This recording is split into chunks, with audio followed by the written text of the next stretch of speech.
We're here today with Maggie Cook from Maggie Salsa LLC, as well as Maggie Cook LLC.org. How's it going today, Maggie? Good. Hi, everyone. Excellent, excellent. So we know there's an amazing story behind why you are here now and why we're interviewing you today.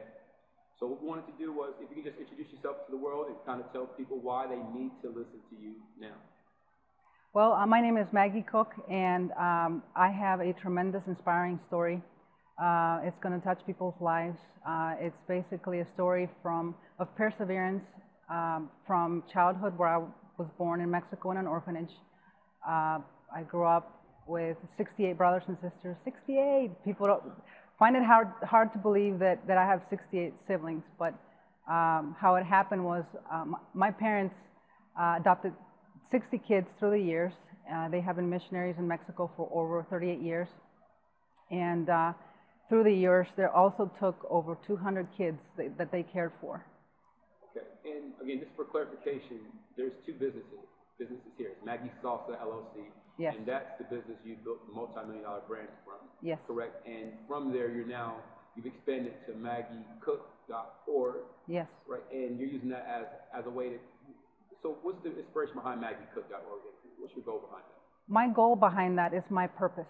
And my purpose is to inspire and transform people's lives by the use of products and services, inspirational products and services. And it's the whole goal of designing this business. I've always known that Maggie Salsa is a great business that I started with nothing, basically.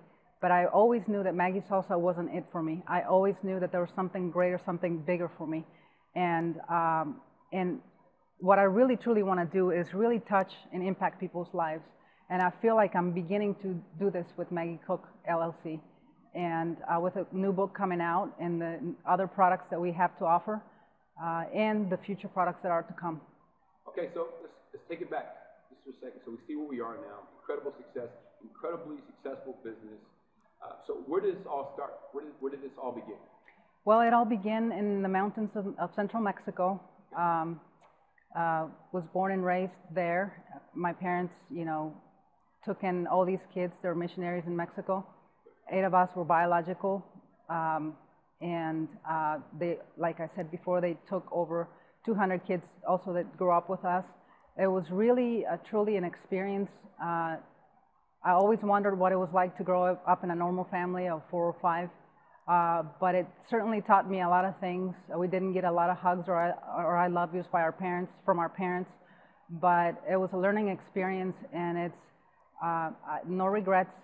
Nothing happens by accident, and I'm here today because of everything that I lived through, and it's made me the person that I am today. I can imagine with 68 brothers and sisters, food, resources, clothes, money, finances, those things had to be scarce. How was it growing up with that amount of brothers and sisters around? Well, we never got a penny from the Mexican government. All the money and the proceeds that came to us were from friends and churches and family members from the States. So, and every time my parents would get money, my father would get money, he had such a deep compassion for the poor that he would give it all away. And my mom and him would often get in arguments because my dad would give everything away, to the point that we would go up to 2 weeks with no food. And I still remember those hunger pains, and I'm so passionate about that because I talk about it in my book, and we later talk about it too. But my mom used to get in arguments with him. It's one of the reasons I never spoke English when I first came here, because the only time that they argued, they spoke English, so we never learned it. But she always used to say, "John, you need to take care of your family first." And that was definitely a struggle. I mean, I still remember doing things like making my own shoes out of tire bottoms, and also cow skin for the ties. I remember sneaking out in the back of where my dad had the shop, in the barn, and just me and my brothers make our own shoes. And I remember that sometimes the nails would come up and poke our toes, so we would take rocks and smash them back into place again. Those kind of things. I also remember not having enough, like if we didn't have animals, if we ran out of animals for eating, my brothers and I would actually go hunting. And a lot of people don't believe when I talk about this until my family comes in and we talk about it. They're like, wow, she's telling the truth. But I used to be a hunter in Mexico, and I did this with my brothers. Actually, several weeks ago, one of my brothers was here from Mexico, older brother was adopted, and he was like, do you remember when we went hunting that one time and your sister tried to come and we couldn't do anything? And I was like, yes. Because that stuff was really tough. I mean, we used to go up in the middle of the night and we would climb trees and we would find these branches so that we would like be in perfect, so we wouldn't fall out of the branches. And we would take these spotlights and we would communicate with these sounds when we saw animals coming. And then when we saw an animal, we would flash it with a spotlight and jump on it. That's how and we were just wild. I mean, we never had guns. We never shot the animals. We just used our hands. Wow. Very, very primitive. Yeah, absolutely. So I understand your father played a huge role in your life. Again, yes. He led the mission down there in Mexico for a large part and was a big part of the adopting of those kids over the years. Tell me a little bit about your father and how you feel about him today. He's passed October 9th. And 2009, and he was such a tremendous impact for Central Mexico. He built over 19 churches around the country, and some churches he would travel by car, by boat, by horse, and by foot to get to these remote places up to 6 hours. He had such a passion for the poor. I remember being with him in some instances where he was just a man of deep compassion. He could get down to a poor person or a sick person, down with them and never get sick, and still be able to pick them up and give medical attention. His story is truly amazing as well. What he did for the poor and all the kids that live at the ranch. Not only did he do that, but he also was a pastor, and he trained many pastors to take over the churches that he built. So he created a Bible Institute, and so that they could pastor all of the churches. Excellent. So I want to make sure that, I know we don't have a lot of time here for this interview, very, very busy, but I want to make sure we cover as much as we can. So you play basketball, and you were recruited by the Mexican national team. Yes. Tell us about this. How basketball, from hunting and making shoes out of cowhide and rubber, where does basketball come in, and how does it work with the Mexican national team? Well, I had a deep passion about basketball, the game of basketball, and I talk about it in my book. And the way that when I graduated high school, I got recruited by the Mexican national team to play basketball for them in Mexico City. And I remember my father and I waited for 3 months for them to call. And we waited and waited. And one day I went out and played football with my brothers, and American football, and I broke my collarbone. So I broke my collarbone. I go running to my dad. He's a doctor, right? He grabs me by the shoulders and he inspects me, and he says, "Your dreams are over." And at that moment, I was devastated. I began to cry a little. And 3 days later, the Mexican national team called, and I couldn't go. It was even more devastating. But the amazing thing is that I always felt and believed that there was always something better coming for me. And it's my life story. When something always bad has happened to me, I've always believed that there's something better, a seed for something better. This is not meant to be. There's something greater coming. So 4 months later, my parents take a bus to the U.S., to travel to the U.S. with all my 68 siblings. And they happened to stop here in Charleston, West Virginia, and we stopped at a picnic we got invited to. And I remember seeing there was a basketball court, and me and my brothers got really excited. So we start running to the basketball court and start playing, and there's a bunch of people. There happened to be the coach of the University of Charleston. She saw me play, and she started asking around, "Who is that girl?" And found my dad and told him I want her to come play for me on a scholarship. And 4.5 months later, I was up here and going to the University of Charleston. I played soccer, basketball, and road crew, all on scholarships to try to pay for my education. Wow. So you're here now. You come from Mexico. You can't speak a lick of English. You get recruited while playing a pickup basketball game, and now you're at college. So I really want to delve a little bit into this for a second. So you're in college, you're in America. What do you decide to take up as a major? I mean, I know this had to all be kind of sudden to you. What did you decide to do? For my major, when I was in junior high in Mexico, I was in architectural school. I was actually, I built some of my dad's churches. And I took architecture, I was majoring in architecture, and I was pretty advanced. When I came here, I wanted to be in architectural school, but the University of Charleston only offered interior design, so I took that. I was so advanced that my classmates would be like, my teachers would be like, how did you do that? Teach us how to do it.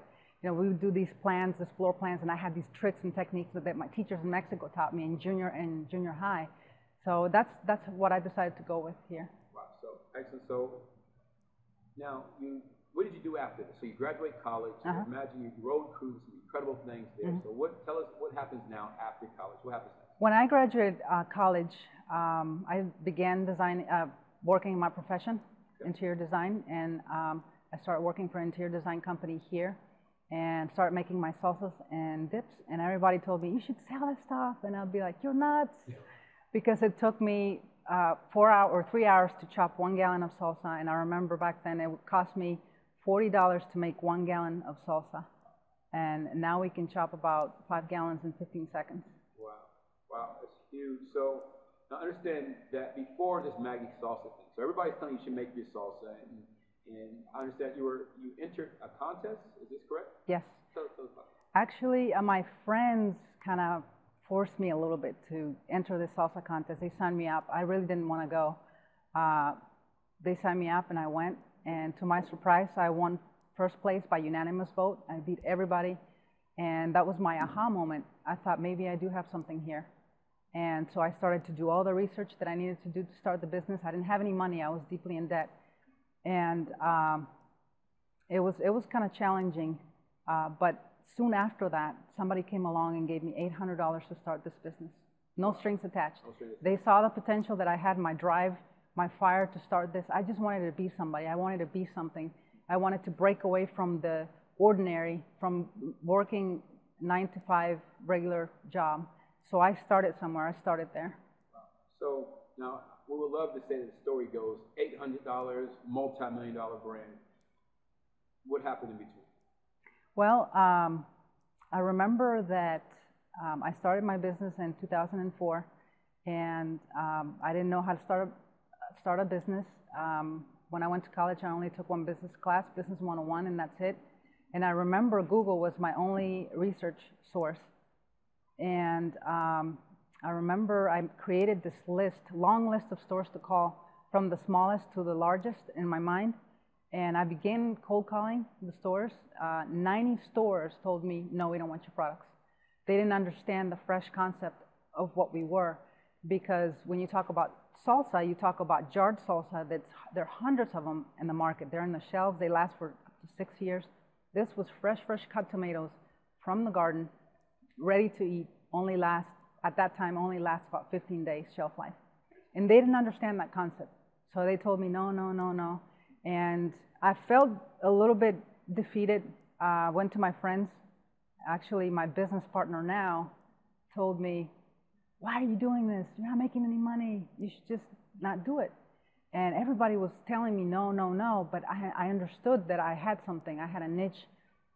And I wasn't going to give up. I even called local manufacturers and I picked up the phone and said, what did you do? How did you get into the stores? Can you share your insights with me? And they said to me, they're not going to listen to you. It took us 5 years to get in.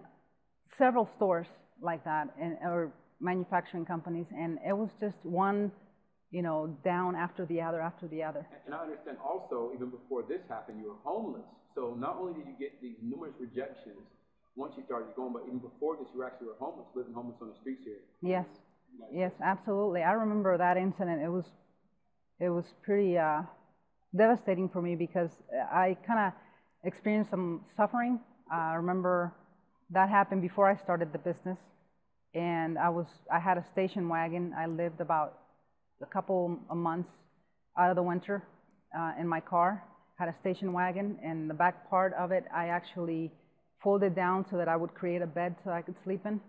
And I remember each night it would get so cold that I would turn the car heat on high till it got really warm inside. then I would turn it off and go to sleep, and the cold would wake me up again. So I would have to turn the car back on. And it happened, so I never really got a good night's sleep. And it was not until several years later when I was delivering products to a local supermarket, and the lady at the checkout counter came out to me and said, "Maggie," and I was like, "Hey," because I didn't know who she was. And she says, "I remember you. I remember how you used to be homeless, and look at where you are now." And that realization really brought so much compassion and brought me to my knees. I was holding her hand, and I just dropped into one knee, and I told her thank you for helping me realize where I had been and who I had become.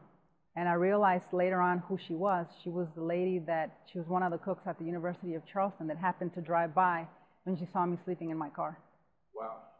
Incredible, incredible. So, homeless, you decide to take a chance on this business. You get $800. You have a list of all your ideal dream stores that you like to be in, and you're getting no after no after no. Everybody's telling you that this is something you need to let go of. What do you do? What do you do then, and what changed everything for you? Persistence, perseverance. What happened next was I took that list and turned it upside down. Now the largest supermarket was at the very top of my list. Because remember how I said that I started from the smallest to the largest store? Yes.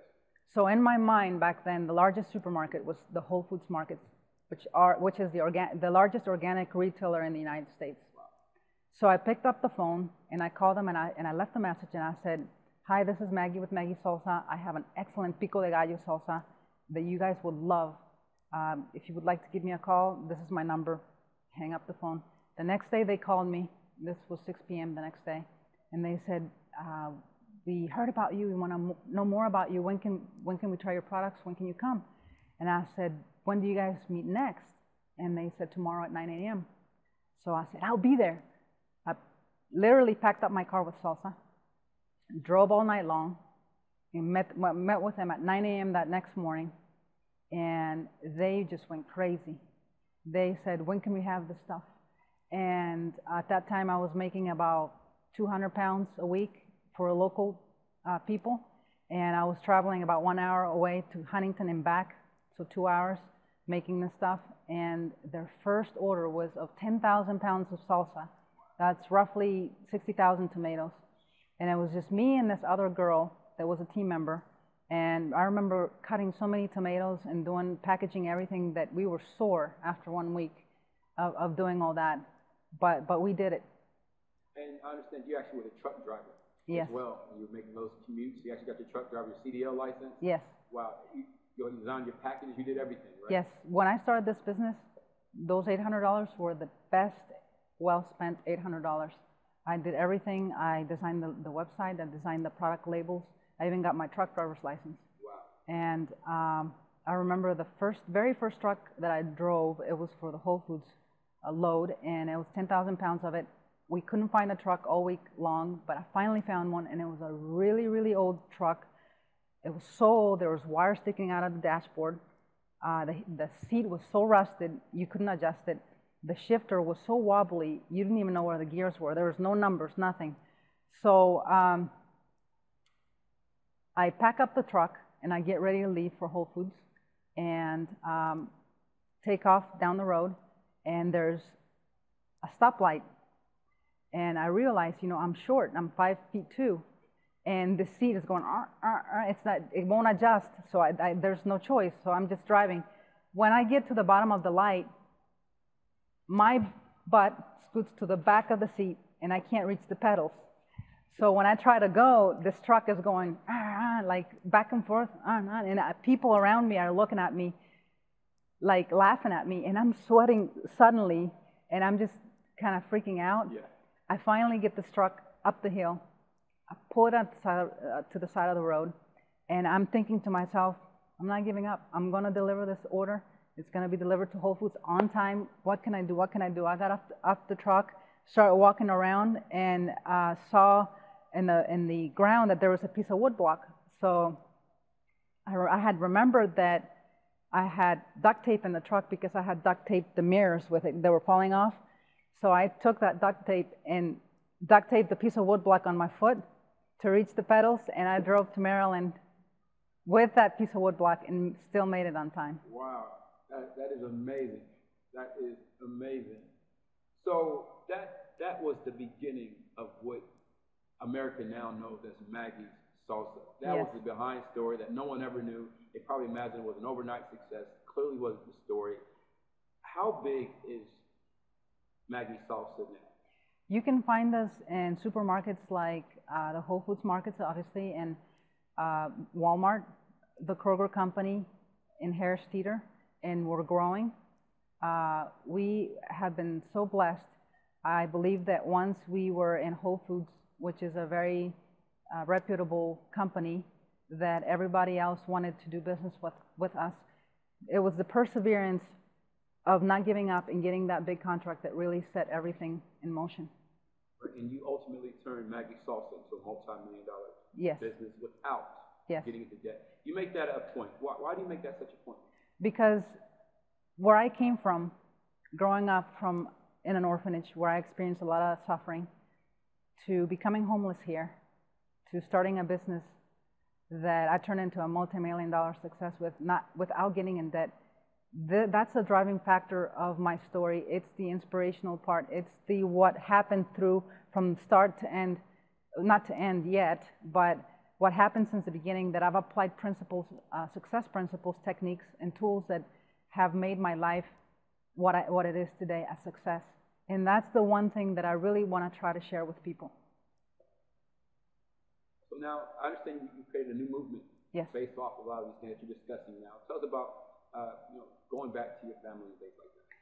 Yes, several years ago, I got contacted by several of my siblings, and via email and Facebook and calls, and they said that they had struggled. It was right after my dad had passed. There was a little bit of chaos, and they had said that they only had sugar and lettuce to eat for an entire week, and it really deeply saddened me because I remember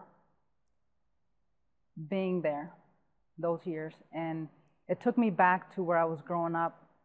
I understood the situation, and I understood that instead of me sending money, that I don't know what's going to happen to that money, because I knew how my dad was. Even though he did great things in giving and helping to the poor, I knew where that money went. So my idea was to create this movement that's called Pound for Pound. For every pound of food on selected products that we sell, 1 pound of food is donated to hungry kids.